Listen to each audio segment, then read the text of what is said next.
Swayam Prabha. Digital India. Educated India.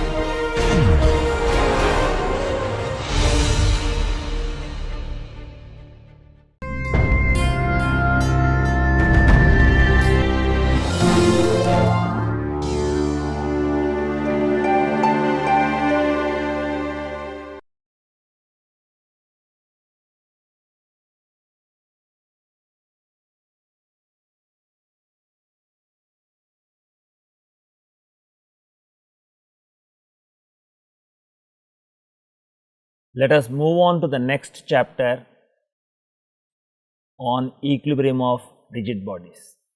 And you know, Newton's first law provides the basis for equilibrium equations.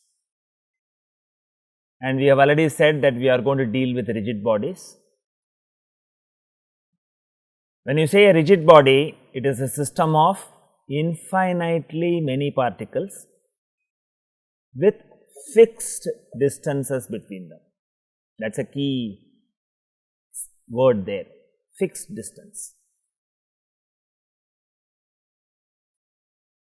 I have a particle and I have a force R acting on it. And I would like to know, can moment act on a particle?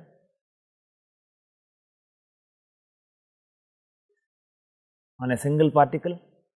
You cannot have a moment. The answer is no. And what would be the condition for equilibrium? When do you say a particle is in a state of equilibrium? The force resultant acting on it is 0. So, that is fine. See, when you look at any condition, you have to go to mathematics. In mathematics, whenever you talk about conditions, you talk of two things. What is a necessary condition and what is a sufficient condition. Only when both these aspects are satisfied, you say the condition is achieved.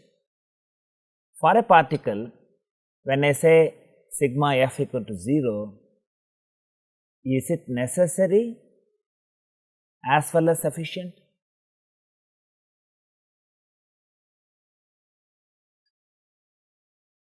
This case it is obvious. You would say that it is both necessary and sufficient. You do not need any other condition to verify whether the particle is in a state of equilibrium. Now, I move on to a system of particles.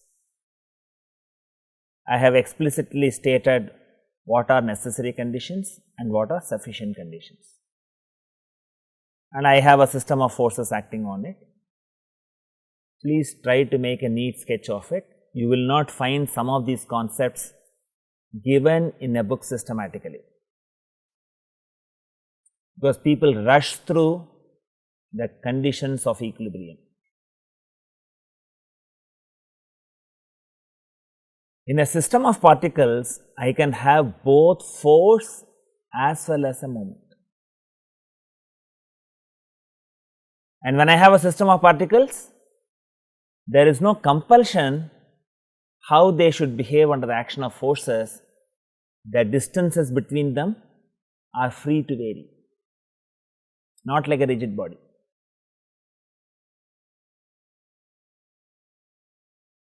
So, what I have as f equal to 0 and m equal to 0 is basically a necessary condition. When do you think that these conditions become sufficient so that you can say for sure that this system of particle is in a state of equilibrium? Then you will realize why we make in our first level of course idealize the bodies to be rigid. These conditions become sufficient only when they are applicable to every conceivable subsystem, which is shown as different circles here. When I have infinite particles, I could have infinite ways of forming the subsystem. This is the reason when you go for deformable solids, where the distance between the particle do not remain constant, by the definition that you relax, small deformations are possible, the equations of equilibrium appear as differential equations. And fortunately, in this course, we make a very important idealization that we will confine our attention to rigid bodies. For a rigid body, I have F equal to 0 and M equal to 0, summation of these forces. From your earlier experience of what we have discussed, what can you say about necessity and sufficiency of the conditions? A rigid body by definition can have both a resultant force and a moment. If I am dealing with only one rigid body, these conditions are both necessary and sufficient. There is no two opinions about that. Mainly because the distance between particles is fixed. But if you look at, only in very few cases you come across a single rigid body. Suppose I take a simple cutting plier which everyone would have used it at some point in time. I need two elements. I have one element like this, I have another element like this. They need to be connected. Only then you can make a rigid body. So, what is practical is, I would in general have interconnected rigid bodies. And I have a very nice tool, this many of you may not have seen, this is called a crimping tool. Okay.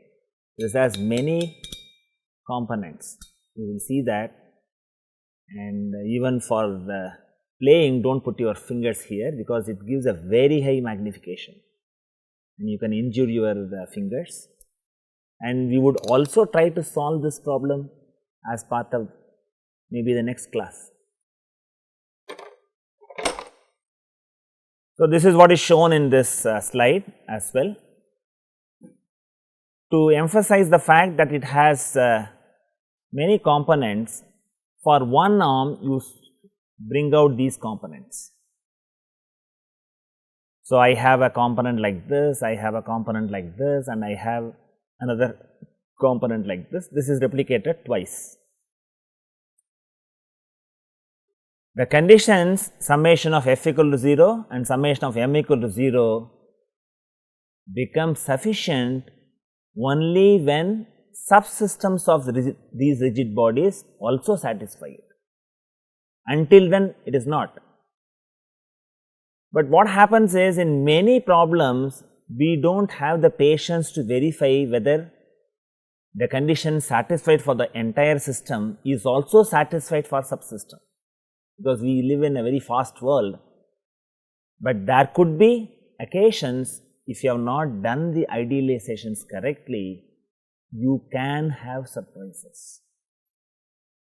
In fact, I would recommend you to read one of the example problems given in the first chapter of Candle and Doll. The last problem, he has taken the example of a universal joint, where he has shown, if you have not verified summation of f equal to 0 and summation of m equal to 0 for every subsystem, the body as a whole is not in equilibrium if you have wrongly idealized some of the supports. It sets a welcome relief, because your mathematics also helps you to verify whether the solution I get is acceptable or not.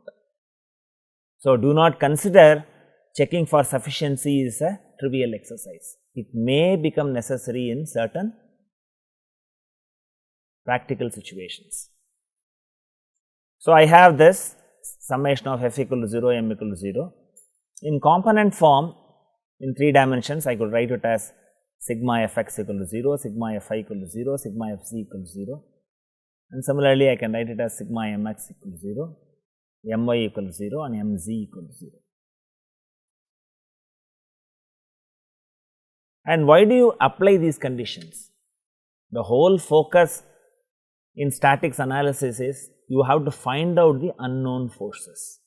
So, the focus of applying these conditions is to evaluate the unknown forces, and you would use these forces in your next level of subject and find out what are the internal reactions. It is not that you do engineering mechanics, the problem is completely solved. It only provides you input for higher level courses. So, to idealize the body as rigid gives you enough room for you to solve it in a simplistic manner, and the final result is also acceptable based on experimentation. If the final result is not acceptable, then you have to re-idealize the problem. And let us ask the question, how many forces are required to keep a body in equilibrium? We have already seen at the start of the slide, the body with a force was moving. It acted like a smart board and said that I am not in equilibrium, so I have to go.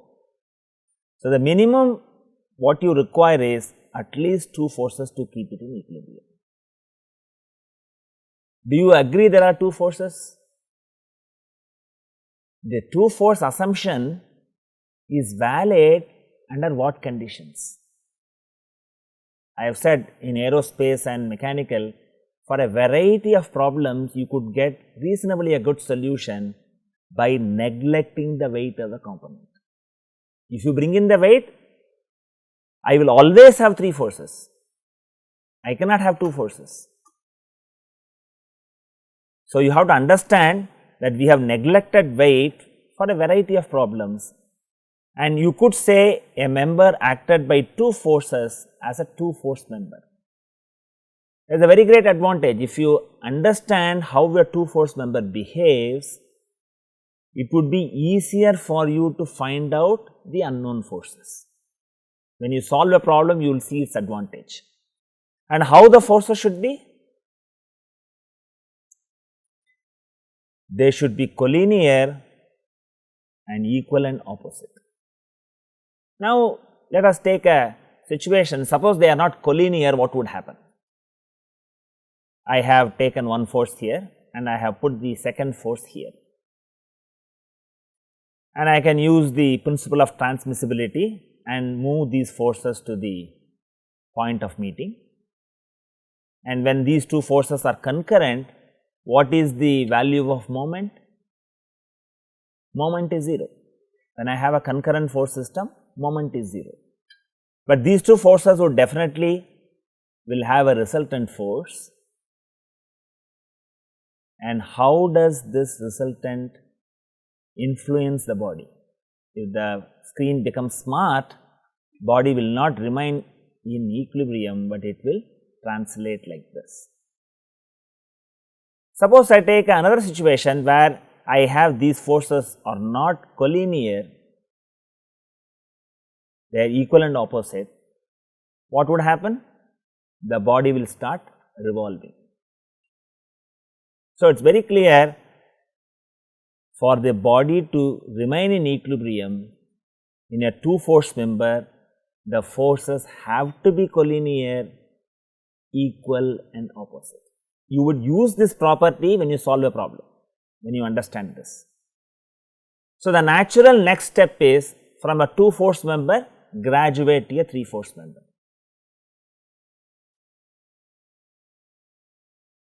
So, we have discussed that at least 2 forces are required to keep a body in equilibrium. A member acted upon by 2 forces, we call it as a 2 force member. A member acted upon by 3 forces, you call it as a 3 force member.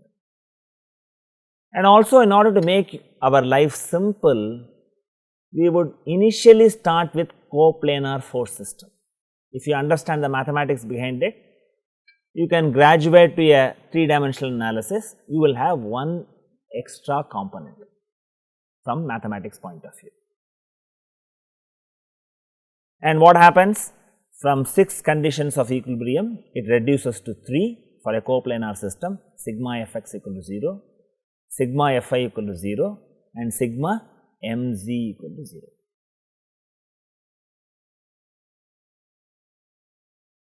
Please make a neat sketch of it. I have a body, I have 3 forces acting on it. You know, the animations are done slowly so that you have time to copy it down.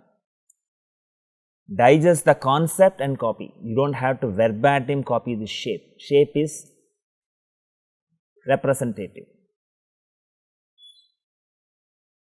Let us see how these forces act. Let me find out their line of actions.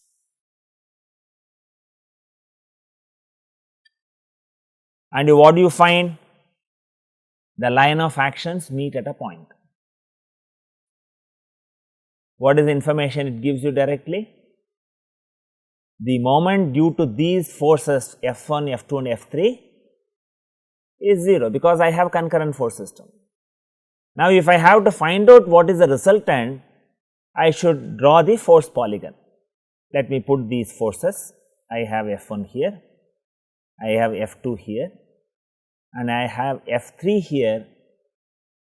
It does not close. So, I have a resultant acting on the body. So, I get the situation, in this case sigma f is not equal to 0. Now, let me take one more situation. I again take this body. I have 3 different forces acting on it as before. I have force F1, F2 and F3. They are purely arbitrary. There is no special consideration in selecting these forces. Our interest is to find out what is the property of a 3 force member, what kind of force system I can have, so that I can solve a problem intelligently when I identify this as a 2 force or a 3 force member. I can take advantage of these properties. Now, let me see how these forces are in magnitude. I have the force F1, F2 and F3, they form a closed triangle. So, the net force is 0. Then what we will have to investigate? What is the moment? In order to do that, let us see the line of action of these forces.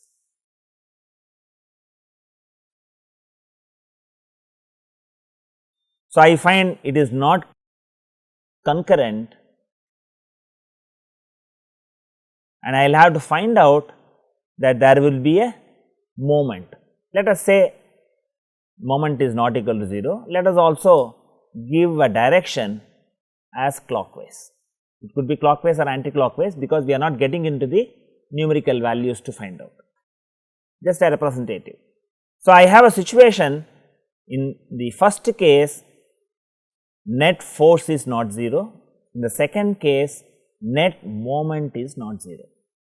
So, both of these force system is not going to give me a member under equilibrium. If the board becomes smart, what would happen to the first case? It will translate. In the second case, the body would rotate. Now, the idea is, if I have to find out an equilibrium condition, in the first case the forces have to be adjusted so that the resultant is 0.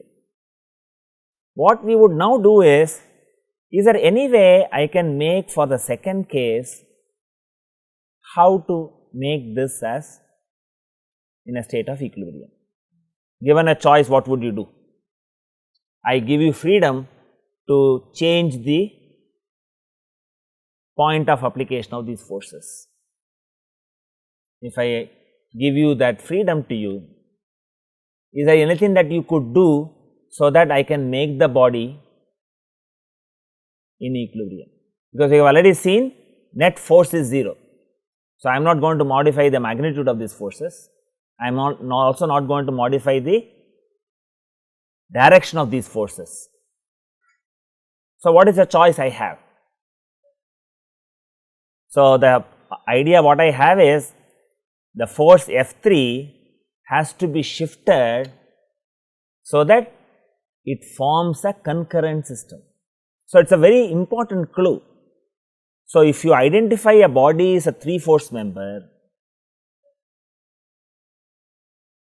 you can right away say the force system has to be concurrent when I am looking at a coplanar system. Okay. And when I say that they meet at a point, what is the extreme of this? I could also have a parallel force system. They meet at infinity. If I have 3 forces acting that are parallel, then they have to satisfy the following conditions. The force magnitude should be balancing themselves, and these are all the line of actions. So, I can find out the distance between the forces. Let me say that they are separated by distances d1 and d2. From moment equilibrium point of view, I should have F2 d1, this is anticlockwise, should be equal to F3 d2, which is clockwise. I urge you to visualize the sense of moment physically. We would solve problems vectorially as well as direct computation. You should get practice on both these approaches. Don't only stick on to vectorial approach. And the magnitude of these forces have to balance. I have F1, F2, F3. Unless these two conditions are satisfied, you can't have parallel forces giving a state of equilibrium to the body.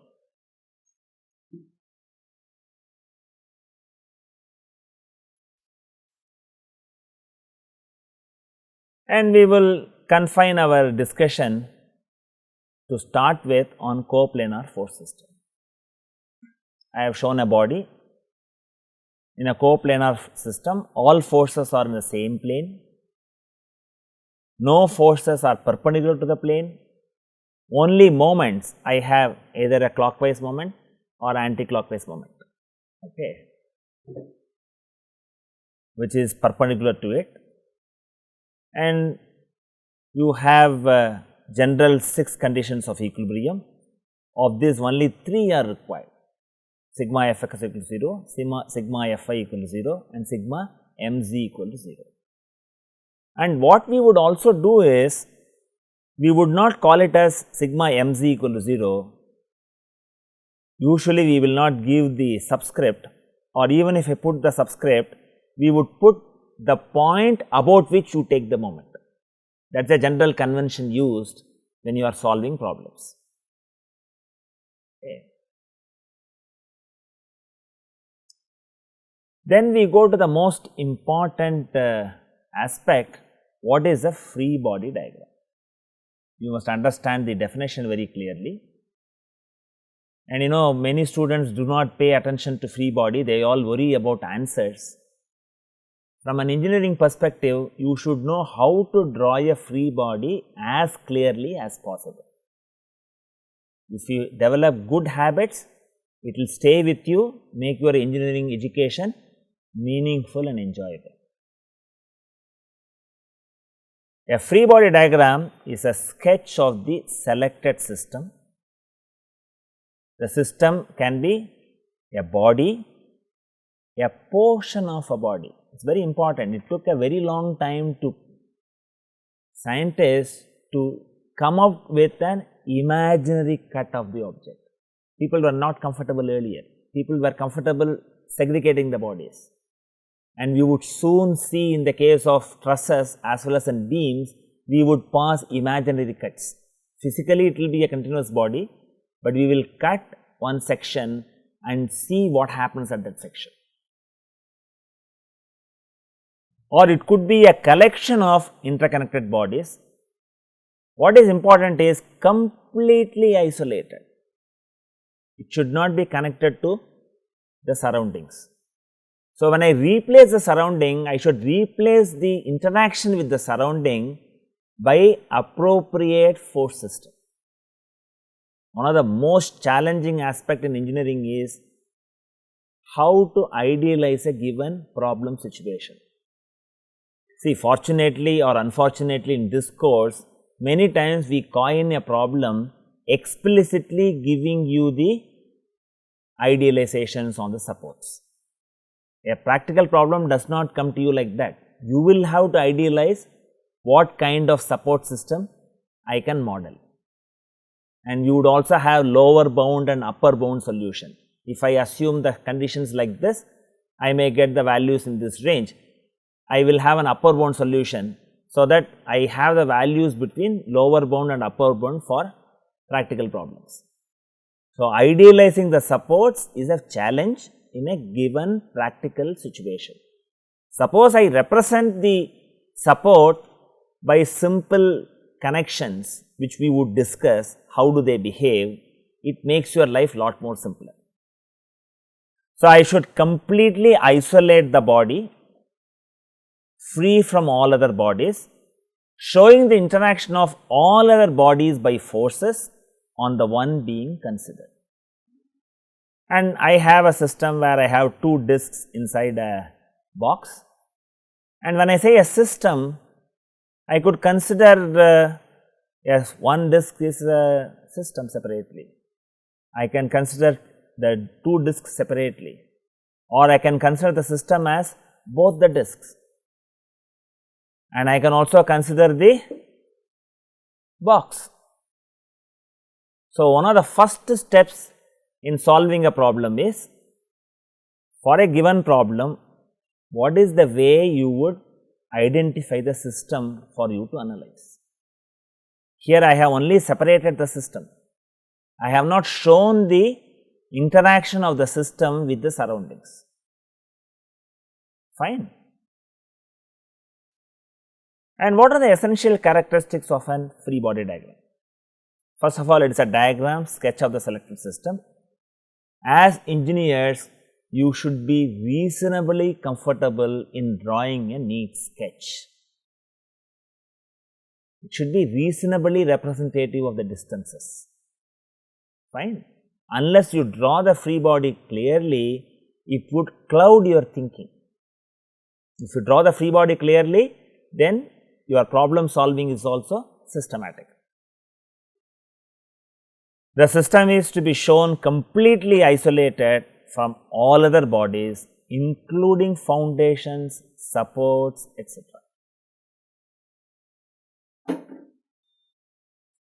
Whatever the interaction of the system by each body that are removed in the isolation process is shown as a force or forces on the diagram. And let us see some more points on how do we draw the free body diagram. I have already said that we classify the forces as surface forces and body forces, and surface forces are easy to identify. There is very little chance for you to miss it, because it is applied by direct physical contact, and body forces are by remote action. So, you must take care of both surface forces as well as body forces carefully in your free body diagram.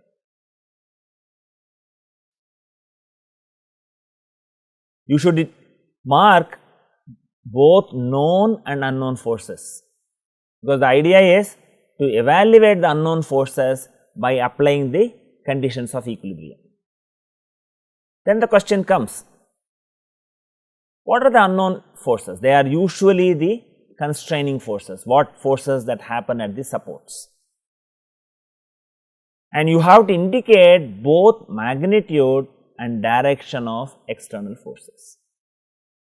See, the thumb rule is, if you know from the physics of the problem, you indicate it correctly. If you do not know the physics of the problem, you can choose any direction to start with. Your mathematics will help you. So, you can assume any direction for reaction forces. These are the constraining forces.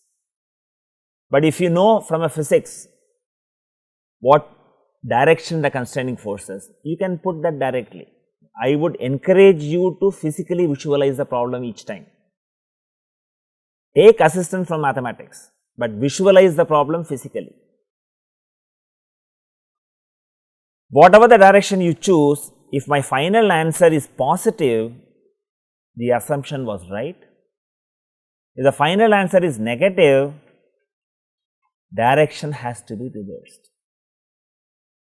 So, another practical way of looking at is, if you know the interaction correctly, indicate it. Then also, if your assumption is wrong or right, your mathematics will help you. Usually, if I do not know anything, you take the unknown forces in the positive direction of the coordinate axis. This is another way of solving the problem systematically. Suppose I have a problem where there is friction.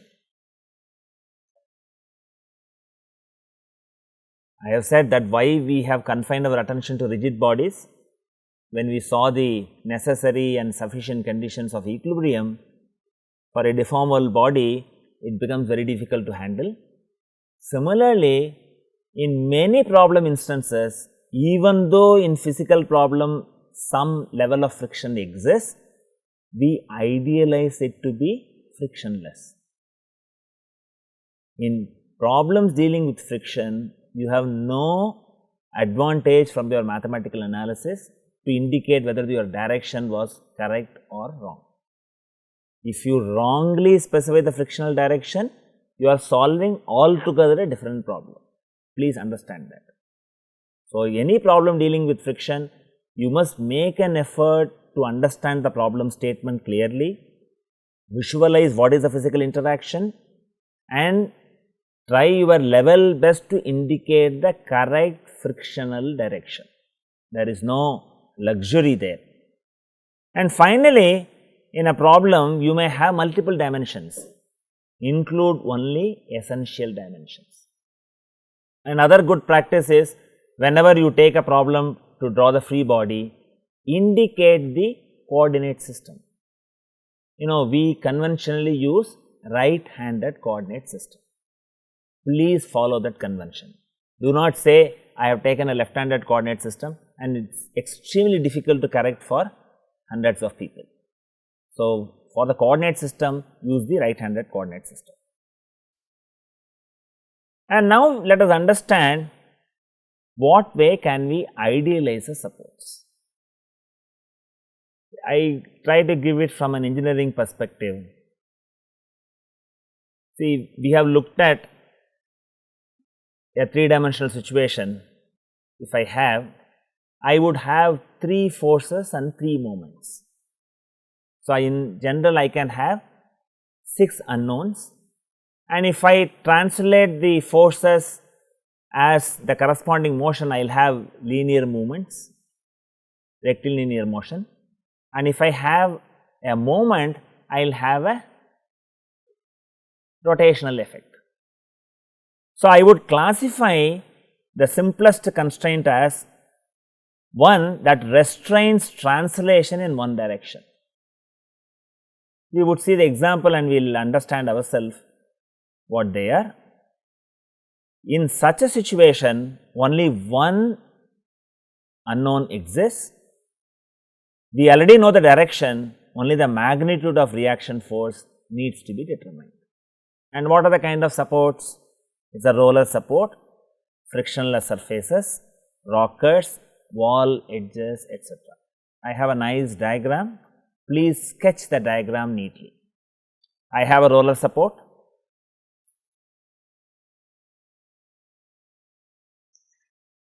I have another form of roller with multiple rollers at the bottom, and what it shows is, this is the body that is to be isolated, and this would essentially have a single unknown. The direction is known, the value of this force is not known. If I look at this case, I would have 3 small forces. By the principle of composition, you can replace it by one single force, and essentially the number of unknowns in this case is just 1. And you have this roller in many applications. You have wheeled chairs, many applications you come across this roller. And if you look at bridges, we would soon see thermal expansion and contraction needs to be accommodated. So, you have bridges supported on these supports. Then I can also have a simple roller supporting it, or I can also have a knife edge. Even in these cases, the support can be replaced by a single force.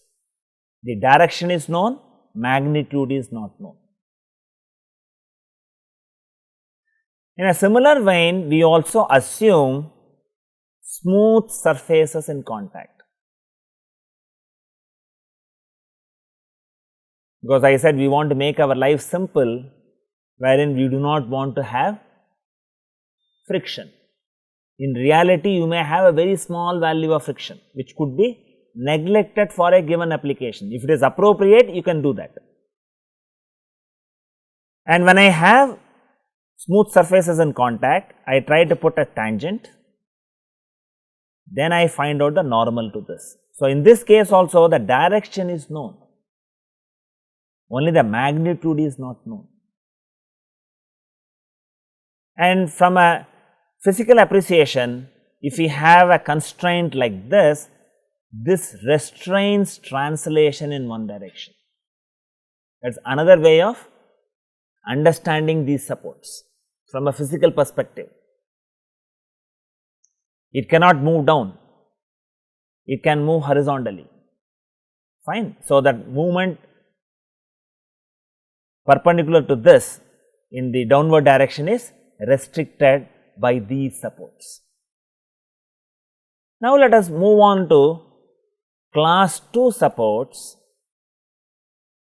I think before we move on to that, I have nice examples of this. You have a bridge being constructed which is supported on this, and this shows one possible support condition on this.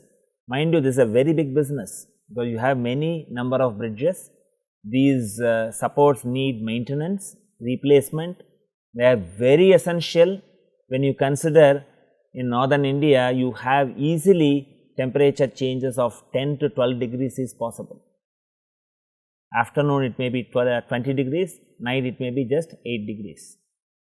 So, you have to accommodate for the thermal expansion and contraction of these systems. So, you need to have provision for expansion and contraction. And you also have another support. I deliberately brought these slides to give you a flavor of engineering.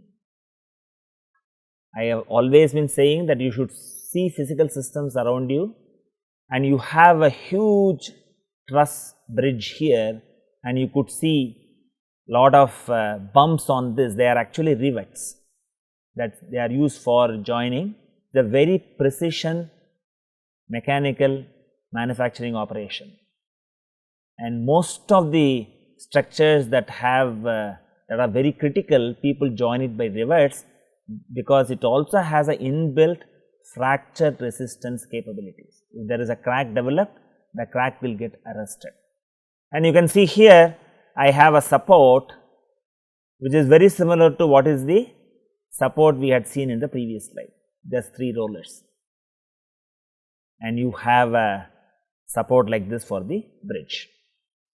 Now, we move on to class 2 supports. Translation is restrained, but rotation is allowed. And in this case, I have 2 unknowns, magnitude and direction of forces at support. And what I have here is 2 links, and then I join it by a pin. I have a pin here, and then I put it here, and I can freely rotate this. So, the rotation is allowed. Can I translate? I cannot translate it. Translation is arrested, whereas rotation is completely allowed. This is seen in hinges also. You know, the common door hinges you have, I have also given this to the class. please circulate and you have a look at it. I have these hinges, whatever the doors that you have that allow you rotation, and you want rotation. You want the door to open and close, and you do not want somebody to take away the door. So, it is restrained from removing. And this is what is shown in these as nice pictures.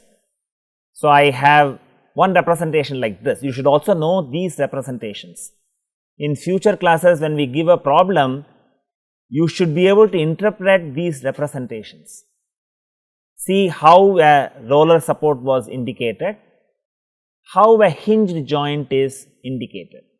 This is also called a pin joint, and this is what I had demonstrated to you physically. I have two links and I put a pin, and in this case I do not know the direction of the force. So, I represent the unknown force as a horizontal component and a vertical component. Force is a vector. I neither know the magnitude nor the direction. So, I have two unknowns in this case.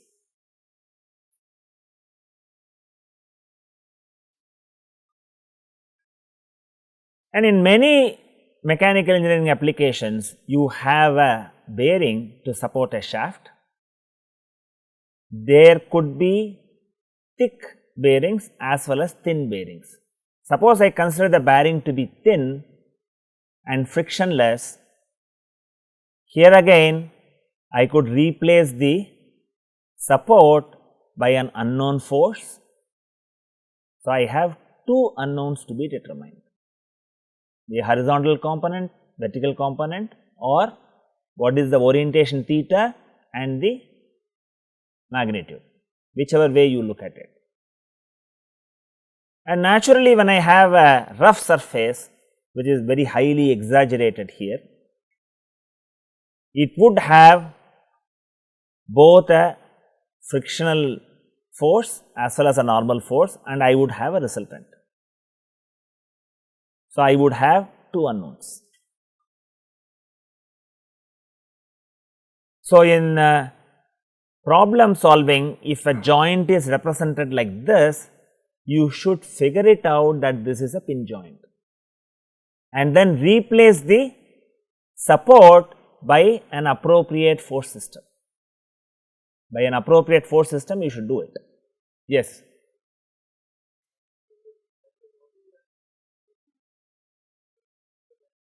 Which one? It does not matter, I can assume it in any way like it.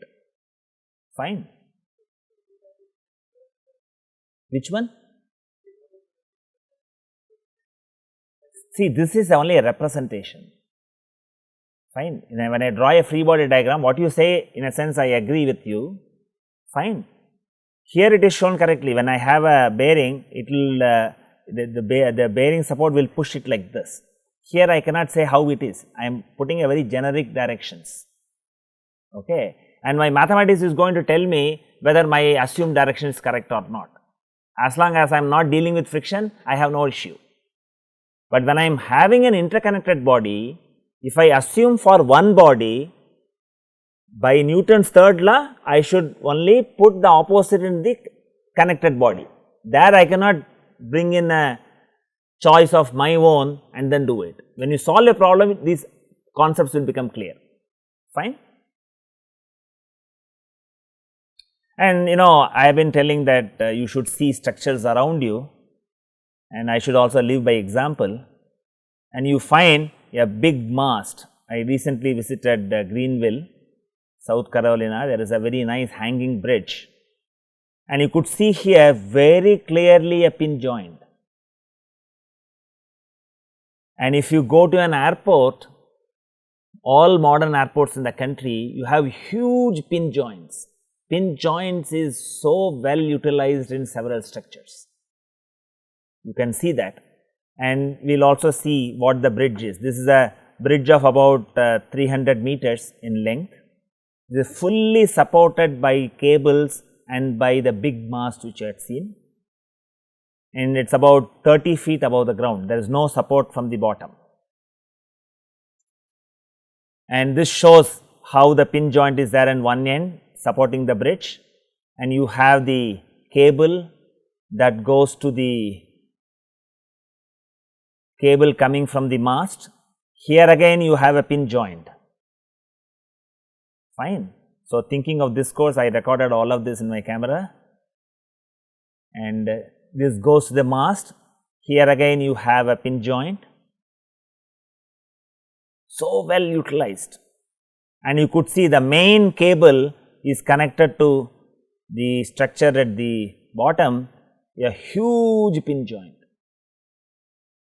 And another interesting thing is, you see the barricade is not made of any thick railings, they have just used strands of wire. And you also learn little more engineering. This is the close up view of it. Another view shows very clearly you have threads on this. These are actually sophisticated turnbuckles. What they do is they turn it and then tighten the cable. Cable by definition cannot sustain compression, it can sustain only tension. So, the structure as a whole becomes very light, and they are in a position to support, and you could see play of pin joints everywhere.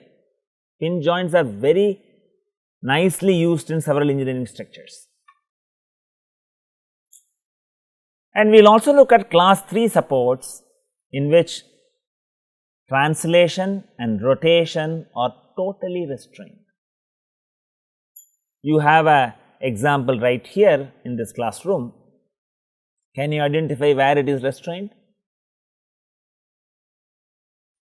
You have a beam which is right here, and beam is supported on both ends, completely fixed. When I have a support like this, the support can be replaced by a force and a couple. In this category, you have fixed supports, welded ends, even too closely spaced pin joint can behave like a fixed support. Because I already told you, in engineering, if you come across a practical problem, reduce that into a problem for solving is a challenge. Unfortunately, in this course, we do not give you separate training on that. When you solve some problems, many problems are specified with supports. Some problems we also specify only the physical structure, and it is for you to figure out what way you would model the support. Under such circumstances, you will realize, suppose I have two pin joints, you can idealize. I will also show it by a simple practical demonstration of it. So, I have a fixed support represented like this. Also look at the representations. It could be even welded like this, or while making this support, they would have inserted it inside, they might have made a cut and then provided appropriate glue. And I have said finally, even simple two pin joints spaced together closely can behave like a fixed support. And what did I say? It would arrest both translation and rotation. And this is how you represent the force interaction. I have a force, horizontal force as well as a vertical force, because I do not know the direction of this force. So, I have two unknowns. In addition, I also do not know the moment acting at this point. See, let me take the same problem of the pin joint. I have taken it like this. I have put only one pin. I am able to rotate it freely, fine. Now, I said if I have two pin joints, it is as good as a fixed support we can model. When I say a fixed support, what I said? Rotation is restrained. I am not in a position to rotate, okay. So, the rotation is restrained. So, when you come across physical situations, you have to apply your engineering judgment and ingenuity to idealize the support conditions. That is very, very important. So, in this class, what we have looked at is what are the conditions for equilibrium of a particle, system of particles, single rigid body and interconnected rigid bodies. And I have emphasized that you should not confine your attention to only necessary condition, you should also verify for sufficient conditions. Only then you can be confident that your idealizations have been correct and the body is indeed in a state of equilibrium. And why do we apply equilibrium conditions? Our main focus is to find out unknown forces. By using these conditions, I am in a position to estimate the value of the unknown forces. And in order to apply the equilibrium conditions, we have looked at properties of a 2-force member, properties of a 3-force member, which you could take it to advantage in simplifying a practical situation. Then we moved on to learn how to write a free body diagram. It is not trivial, it is very important for engineers. So, you start with a coordinate system, depict it in your picture, learn neat sketching of the body, put the essential dimensions and show the unknown and known forces properly. Then finally, we discussed about few types of supports that restrain translation in one direction, that restrain translation both directions, and finally, it restrains translation as well as rotation. Thank you.